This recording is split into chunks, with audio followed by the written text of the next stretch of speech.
Smartphone yenyewe ni ya mkopo. Uko hii. Amen. Hata mbele ya Mungu hata. Siku hiyo utapewa jembe. Kule mna smartphone.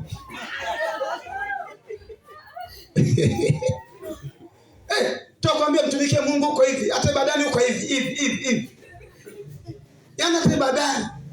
Siku moja tulikuwa sisi na nani hapa? Kuna watu nikisema na Yesu watanielewa. Siku moja pepo likaanza kucheka huko. Likasema kweli ama watu hayana akili. Sasa tukatamani kujua ni kwa nini, likasema yani paka wanaandikia eti ukiwa kanisani zimisha simu. Nani aliyokusikia hapa? Anyesha mkono kama yupo. Unasikia? Unaona?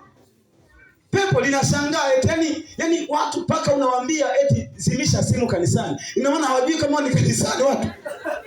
Pepo ndo linashangaa. Ina maana kweli watu hawana akili kabisa. Ina maana watu hawajui kama ni kanisani.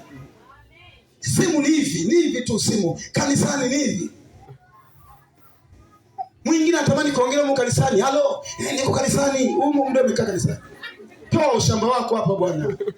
Bwana Yesu asifiwe. Wote wana simu. Funga simu. Umeshindwa kufunga simu, iweke kwenye vibeseni. Achia utulivu, watu waabudu Mungu. Wamekuja kukusikia. Haleluya. Amen. Funga simu yako. Haiwezekaniki kufunga, iweke kwenye vibeseni. Simu yako kwenye vibeseni, kita mwenyewe utasikia. Afu utaangalia namna ya kutoka wewe mwenyewe kwenda kuipokea. Sababu sio kila simu inafungwa.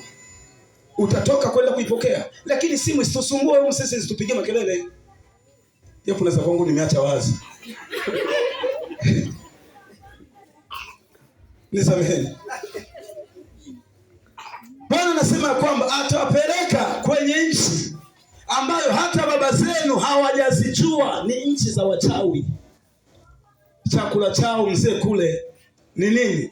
Ni pumba. Ila saizi kidogo wana nafuu kidogo, maana pumba nazokula kule ni pumba za mahindi. Sasa wangekuwa na walisha watu pumba za mpunga. Na hizi ndio vibuli vingeshi. Nani amesha kuingiwa na punje la mpunga hapa? Jo nimesha kuvamiwa na kampuni. Kachukue leo nani mpunga mmoja tu. Alafu ujiweke hapa. Ndio taelewa. Safi wangekuwa nalisha pumba za mpunga. Sasa mahindi. Ndio maana wakati mwingine hata tukiwaambia watu mtumikieni Mungu hawataki kwa sababu wanaona tunakula za mahindi.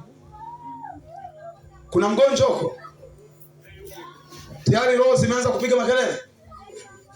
Asa kwa nini zinapiga makelele? Mimi niko na hubiri bwana. Nini? Niacheni kwanza nimalize injili. Amka ukae, pokea uzima, amka ukae bwana. Nataka nihubiri injili. Pokea uzima.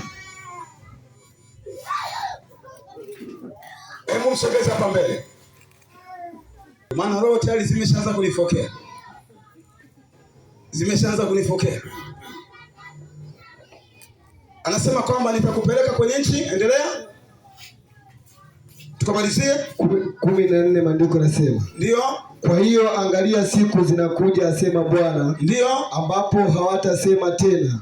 Ndio. Aishivyo Bwana aliyowaleta wana wa Israeli toka nchi ya Misri. Hapo basi. Twende kwenye kitabu cha mwisho.